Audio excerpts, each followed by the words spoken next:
예, 오늘 말씀의 제목은 하늘소망 붙들기, 하늘소망 붙들기.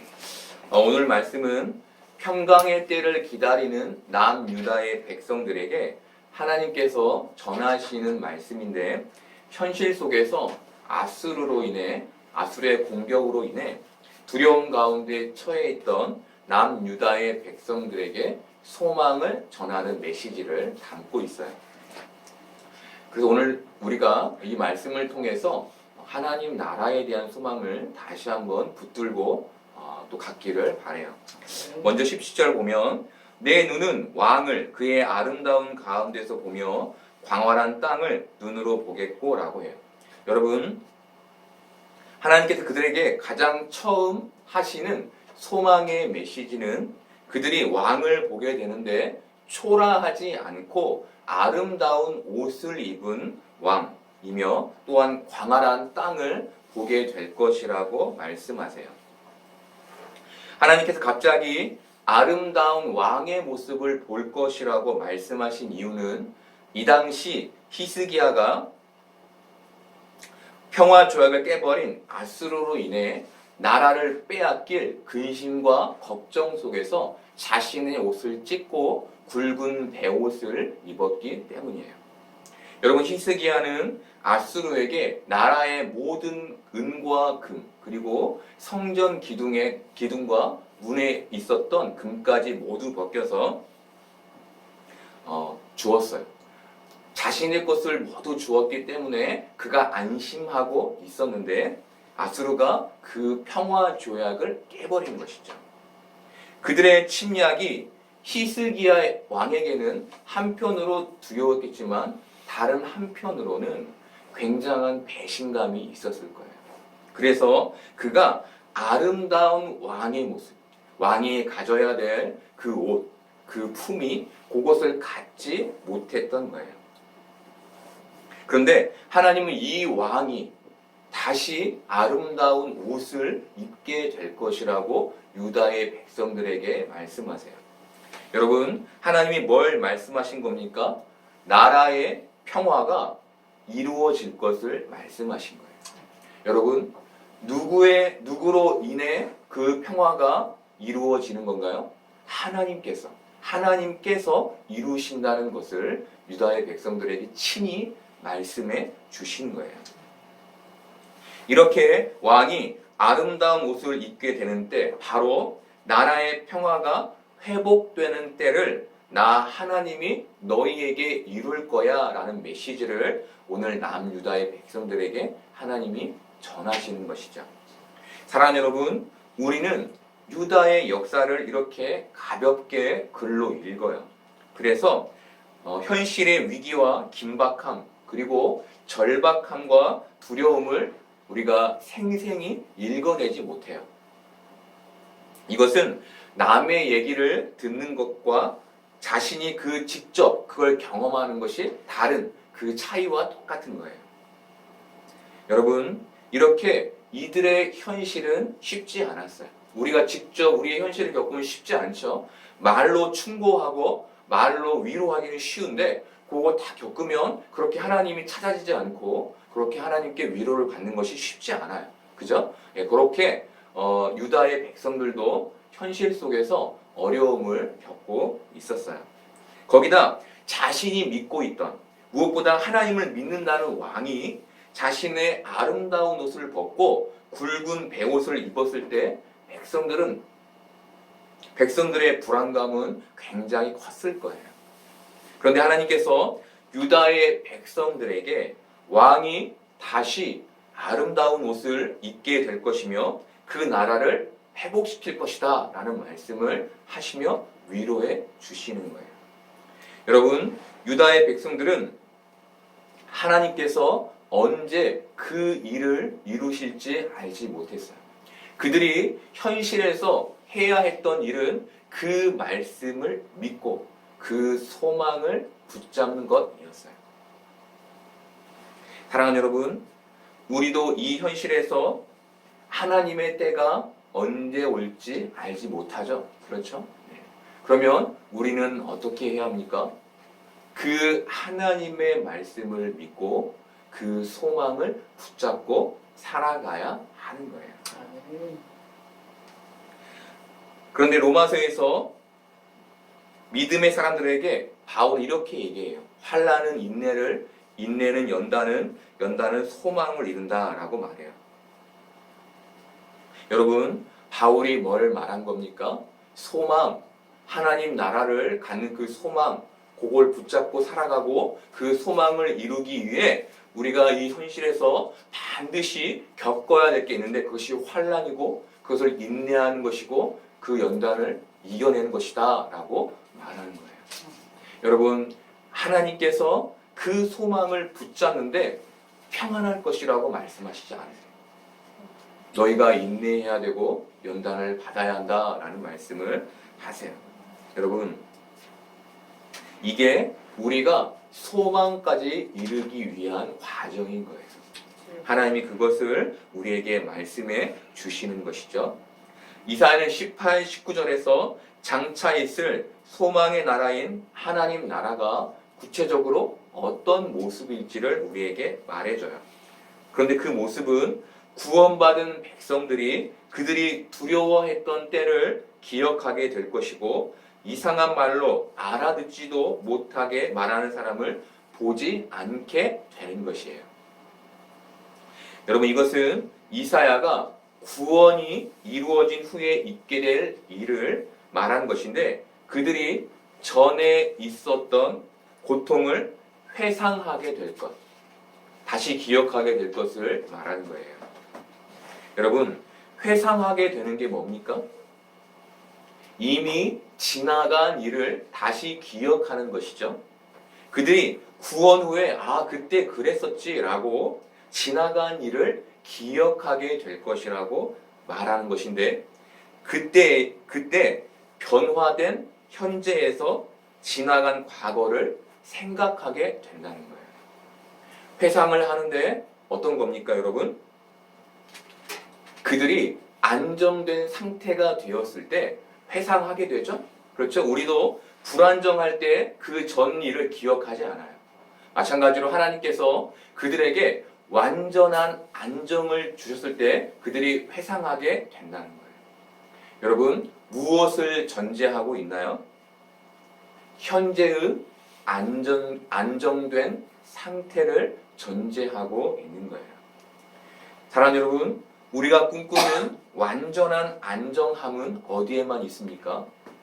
하나님 나라에만 있죠. 그렇죠? 이사야가 이들이 하나님의 은혜와 통치 안에 있게 될 그 일을 말하는 거예요. 그것을 회상함이라는 모습으로 우리에게 전해주고 있는 거예요. 사랑하는 여러분, 우리도 우리의 과거를 이렇게 회상할 때가 있죠? 그게 언제입니까? 그 어려움을 다 견디고 이겨서 지금은 안정됐을 때, 지금은 평화로울 때이죠. 그런데 이렇게 과거를 회상할 때 우리가 알게 되는 게 무엇입니까? 하나님께서 우리의 인생에 있었던 많은 어려운 일들을 해결해 주셨고 또 나에게 강팍한 마음을 가져서 나를 괴롭혔던 사람에게서 나를 건져주신 것, 우리가 그것을 보게 되죠. 여러분, 우리가 이런 일들을 회상할 때 기억해야 할 게 있는데 그게 뭡니까? 이런 안정한 상태를 하나님이 만들어 주셨다는 거예요. 많은 세상의 사람들은 그것이 우연이라고 말하지만 우리는 하나님께서 우리를 안정된 모습으로 바꾸어 주시고 변화시켜 주셨음을 믿어야 하는 것이죠. 여러분, 많은 사람들이 과거를 회상하며 자신을 못 살게 군 사람들에게 이를 갈거나 그들을 미워해요. 그런데 우리는 그 안에서 뭘 봐야 하는 겁니까? 나를 안정한 곳으로 인도하신 하나님의 은혜와 인도를 보아야 하는 거예요. 여러분, 우리의 인생이 지금은 좀 안정됐다고 하지만 아주 안정된 것은 아니죠. 이 현실은 우리가 사는 동안은 우리에게 안정을 주지 않을 거예요. 그런데 저는 하나님께서 이렇게 우리에게 은혜를 간헐적으로 주시는 이유를 이 광야 같은 인생에서 하나님을 잘 따라오라는 의미로 이해해요. 너무 풍족하게 주면 우리가 하나님을 떠나겠죠. 우리의 마음이 너무 평안해서. 그렇죠? 또 너무 안 주면 또 우리의 마음이 강팍해져서 하나님을 떠나겠죠. 그렇죠? 그렇게 간헐적으로 우리에게 그 은혜를 주시며 우리를 하나님 나라로 인도해 가신다고 저는 믿어요. 여러분, 우리에게 간헐적으로 주어지는 하나님의 은혜가 하나님 나라를 경험하게 하시는 하나님의 은혜를 담고 있는 거예요. 그 이유가 뭡니까? 하나님 나라를 소망하게 하기 위함인 거예요. 간헐적으로 그 은혜를 누리며 하나님 나라는 이런 완전한 평안과 안정이 있는 곳이지 라는 것을 알고 그 나라에 대한 소망을 잃지 않게 하기 위해 우리에게 그 경험을 시켜 주신다는 거예요. 이 내용이 20절, 21절에서도 이어지는데 20절, 21절을 볼까요? 우리 절기의 시온성을 보라. 내 눈이 안정된 처소인 예루살렘을 보리니 그것은 옮겨지지 아니할 장막이라. 그 말뚝이 영영이 뽑히지 아니할 것이요 그 줄이 하나도 끊어지지 아니할 것이며 여호와는 거기에 위엄 중에 우리와 함께 계시리니 그곳에는 여러 강과 큰 호수가 있으나 노젓는 배나 큰 배가 통행하지 못하리라. 여러분, 하나님은 그들에게 시온성을 보라고 하시며 그곳 예루살렘은 안정되어 있을 것이라고 말씀하세요. 그리고 예루살렘에는 옮겨지지 않을 장막이 쳐질 것이라고 말씀하세요. 광야에서 장막은 하나님의 인도를 따라 옮겨져야 했는데 이제 그 장막의 임재가, 그 하나님의 임재가 다시는 옮겨지지 않는 하나님의 나라가 온다는 거예요. 무엇보다 하나님은 그곳에 위엄 중에 계시는데 하나님이 위엄 중에 계시기 때문에 그곳에는 큰 배나 배, 바로 이들을 괴롭혔던 적들의 배가 통행하지 못할 것이라고 말씀하세요. 여러분, 하나님 나라가 어떤 나라인 겁니까? 하나님이 자신의 백성을 지키시고 보호하셔서 안정된 나라인 거예요. 사랑하는 여러분, 우리가 인생을 살며 힘든 게 뭡니까? 주위의 모든 사람과 환경이 변하는 것이죠. 그렇죠? 뭔가 안정된 것과 그래서 늘 안정되지 않아서 그래서 늘 긴장 속에 살게 되고 계획된 일들이 망쳐지거나 순서 없이 되는 일들을 우리는 겪어요. 그렇게 변화되는 안정되지 않는 상황 속에 있는 것이죠. 그런데 하나님 나라는 회전하는 그림자도 없으신 하나님이 통치하시는 나라이기 때문에 변함없는 안정이 있는 거예요. 그것을 이사야가 뭐라고 표현합니까? 장막이 쳐져서 다시는 이동하지 않을 것이다 라고 말해주는 거예요. 여러분, 현실은 어떻습니까? 현실은 늘 불안정해요. 그래서 우리는 좀처럼 안정을 경험하기가 쉽지 않아요. 그런데 이 불안정이 지속되면, 우리에게 지속되면 어떻게 됩니까? 우리는 굉장히 예민해지고 넉넉함을 잃게 돼요. 또 이것이 오래 지속되면 우리는 어느 순간 자신만 아는 사람이 되고 말아요. 주위를 돌아보지 못하고 넉넉함을 잃어서 주위와 소통하지도 못하는 사람이 되고 말아요. 그래서 세상에 많은 사람들이 이렇게 불안함이 싫어서 안정을 추구해요. 그런데 우리가 기억해야 할 것은 세상에는 결코 안정이 없다는 거예요. 여러분, 우리가 많은 돈을 쌓아놓고 또 든든한 직장을 얻고 건강을 잘 다스려도 그것은 완전한 안정을 주지 못해요. 여러분, 바리새인들은 율법을 잘 지켜서 의로운 자리에 있기를 바랬어요. 그런데 그들의 삶에 있었던 것은 그들이 바랬던 안정이 아니라 의로움에서 비껴나면 어떡할까라는 불안정이었어요. 늘 그들은 율법을 지키며 그 불안정함 속에 살았던 것이죠. 여러분, 이것이 보여주는 게 뭡니까? 안정은 내가 만들어내는 것이 아니라 외부로부터 받는 것이라는 사실이에요. 여러분, 우리는 늘 그 안정을 나 스스로 만들려고 하죠? 그렇죠? 네. 우리가 이 세상에서 그런 노력을 분명 기울여야 하지만 진짜 우리가 추구해야 할, 진짜 우리가 취해야 할 안정은 외부에서 주어지는 거예요. 누구로부터 오는 겁니까? 하나님으로부터 오는 거예요. 우리 에베소서 2장 8, 9절 볼까요? 너희는 그 은혜에 의하여 믿음으로 말미암아 구원을 받았으니 이것은 너희에게서 난 것이 아니요 하나님의 선물이라. 행위에서 난 것이 아니니 이는 누구든지 자랑하지 못하게 함이라. 여러분, 바울이 구원, 바로 우리가 하나님 나라에 있게 되는 것은 너희의 힘으로 된 것이 아니라 하나님께서 너희에게 주신 선물이라고 말해요.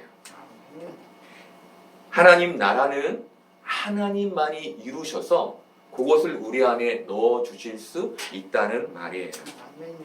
여러분, 세상은 이렇게 늘 변하는데 하나님은 변하지 않기 때문에 하나님의 통치하시는 나라가 우리에게 주어질 때에만 우리가 완전한 안정을 경험할 수 있는 거예요. 여러분, 여기에 앉아 계신 우리 성도님들이 우리의 생각을 좀 바꾸기를 바라요.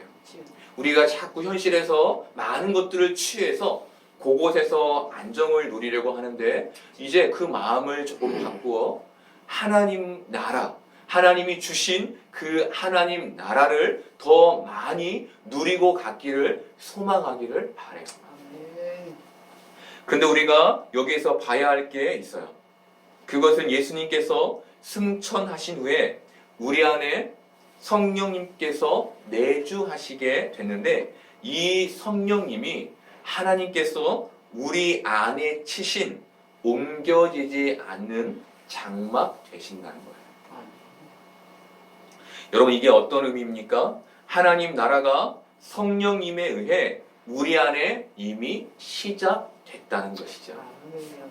하나님께서 눈에 보이는 하나님 나라의 실제를 이루시기 전에 완전하진 않지만 우리가 이 현실에서 그 실제를 경험할 수 있도록 눈에 보이지 않는 성령 하나님을 우리에게 주신 거예요.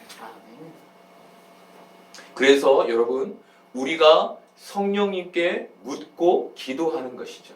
그렇죠? 어떻게 하면 우리가 하나님 나라를 위해서 따라서 살 수 있는지를 묻기 위함이에요.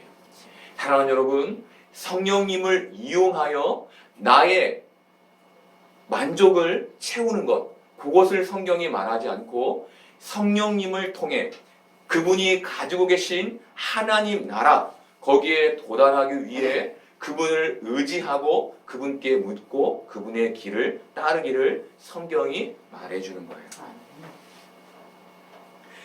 여러분, 완성되지는 않았지만 우리는 이미 하나님 나라를 가진 자들인 거예요. 그리고 이것을 우리가 하나님 나라를 소망하며 이것은 우리가 하나님 나라를 소망하며 살아야 할 충분한 이유를 줘요. 여러분, 설교를 준비하며 제가 청년이었을 때와 가정을 갖게 된 후의 신앙을 비교하게 됐어요. 제가 발견하게 된 차이는 청년이었을 때에는 책임질 것이 없었기 때문에 하나님이 곧 은혜였다는 거예요. 하나님만 있으면 됐다는 거예요. 그런데 가정을 갖게 된 후에는 가장이 갖는 책임감이 너무 커서 풍족함이 하나님의 은혜라고 여기게 됐다는 거예요. 마음이 바뀐 것이죠. 사랑하는 여러분, 우리도 많은 경우 세상의 것들이 풍족한 것을 하나님의 은혜, 바로 하나님의 나라라고 생각해요. 여러분, 그런데 이것에만 하나님 나라가 있는 게 아니라 진짜 하나님 나라는 하나님의 임재, 바로 존재하심에 있는 거예요. 우리가 이 땅에서 풍족한 것을 누릴 때 그 풍족한 것이 하나님 나라구나 나를 생각하게 되지만 우리가 그 본질에 계신 하나님을 보는 것, 이것이 더 중요한 우리가 가져야 될 신앙의 모습인 것이죠. 여러분, 우리가 가져야 할 하나님 나라의 소망이 바로 그의 존재하심에 있는 것임을 우리가 꼭 기억하기를 바라요. 이사야는 남유다의 백성들이 하나님 나라를 소망하기를 바랬어요. 그리고 그래서 그 소망을 공고히 하기 위해 그 하나님 나라를 이루실 하나님을 이제 20절에서 소개해요. 우리 20절 볼까요? 대저 여호와는 우리 재판장이시요 여호와는 우리에게 율법을 세우시니요 여호와는 우리의 왕이시니 그가 우리를 구원하실 것임이라. 말씀에서 이사야는 하나님을 재판장, 율법을 세우신 분, 우리의 왕으로 우리를 구원하실 분으로 소개해요. 말씀에서 재판장은 사법, 그리고 율법을 세우신 분은 입법, 그리고 우리를 구원하신 분을 행정권을 가진 분으로 이사야가 소개하는 거예요. 여러분, 이게 뭘 말합니까? 하나님 나라의 주인이 누구인지를 말해주는 거예요. 자꾸 우리가 하나님 나라의 주인을 오해할 때, 우리가 내 스스로 하나님 나라를 추구한다, 찾아간다라고 여길 때, 아니, 너의 삶을 완전히 통치하시고 구원까지 인도하신 그 주인이 하나님이심을 우리에게 말해주는 거예요. 여러분, 이 말은 하나님 나라는 우리가 하나님이 우리의 주인이심을 고백할 때 비로소 경험된다는 말과 같아요. 우리가 이 땅에서 그분의 변함없으신 사랑을 전적으로 신뢰할 때, 그 주인의 공의와 정의를 신뢰할 때 비로소 우리의 모든 환경에서 그분의 위로와 평안을 경험할 수 있게 되는 거예요. 아멘. 여러분, 저는 신앙생활을 하며 이제 죽어도 괜찮다라고 생각했던 적이 있었어요. 그때 제가 이렇게 생각할 수 있었던 이유는 하나님께서 주신 위로와 평안이 너무 컸기 때문이었어요. 그런데 지금은 제게 이런 마음이 부족해요. 그 전보다 책임이 커졌기 때문이기도 하지만 더욱 중요한 것은 하나님을 덜 의지하고 있기 때문인 것 같아요. 제 안에 제가 해야 될 일이 많아지면서 하나님을 덜 의지하고 있어서 제 안에 그 위로와 평안이 적은 것이죠. 사랑하는 여러분, 우리 모두는 책임져야 될 많은 일들을 갖고 있어요. 이것은 늘 우리로 긴장과 근심을 내려놓을 수 없게 만들고 하나님 앞에서 우리의 신앙을 불완전하게 만들어요. 그런데 하나님은 우리에게 불완전해도 괜찮다라고 말씀해 주세요. 우리 23절 볼까요? 내 돛대줄이 풀렸으니 돛대의 밑을 튼튼히 하지 못하였고 돛을 달지 못하였느니라. 때가 되면 많은 재물을 탈취하여 나누리니 저는 자도 그 재물을 취할 것이며. 말씀에서 너는 유다를 말해요. 여러분, 유다의 돛대줄은 풀려 있었고 유다는 배에 돛을 달지도 못했어요. 이들이 전쟁의 준비를 하나도 하지 못한 것이죠. 더군다나 그 배에는 전쟁에 적합하지 않은 절름발이까지 타고 있었어요. 그런데 이들이 어떤 일을 경험하게 됩니까? 그렇게 준비되어 있지 않았음에도 불구하고 이들이 그 재물을 취하게 될 것이라고 하나님이 말씀해 주세요. 여러분 무슨 말을 하는 겁니까? 완벽하지 않은 불완전한 자들, 그들이 믿음과 그들의 신앙이 불완전해도 하나님께서 그 전쟁에서 승리하게 해 주신다는 거예요. 이것이 하나님 나라의 특별함이라는 거예요. 우리는 완벽히 준비되어야만 그 은혜를 누릴 거라고 믿어요. 그런데 하나님이 우리에게 무엇을 말씀해 주시는 겁니까? 아니, 너희는 내 은혜에 의해 전쟁에 승리하는, 내 은혜에 의해 하나님 나라에 있게 되는 일들을 경험하게 될 거라고, 그 특별함을 경험하게 될 거라고 말씀해 주시는 거예요. 사랑하는 여러분, 하나님은 예수 그리스도로 완전한 의를 구축해 놓으셨어요. 그래서 우리에게 완전을 요구하지 않으세요. 대신 하나님은 우리에게 예수 그리스도를 의지하여 그분의 나라를 소망하며 살기를 원하세요. 이 땅에서 하나님의 나라가 무엇인지를 붙잡고 소망하기를 바라시는 거예요. 이사야는 그 나라의 마지막 모습을 24절에서 그 거주민은 내가 병들었노라 하지 아니할 것이라 거기에 사는 백성이 사죄함을 받으리라 라고 말해요. 여러분, 어떤 말입니까? 하나님 나라는 병듦이 없는 죄사함이 가득한 나라라는 것이죠. 예수님은 네 손과 발이 범죄하였거든 장애인이 되어 영생에 들어가는 것이 낫고 눈이 죄를 범하였거든 빼어 내버리고 영생에 들어가는 것이 낫다고 말씀하셨어요.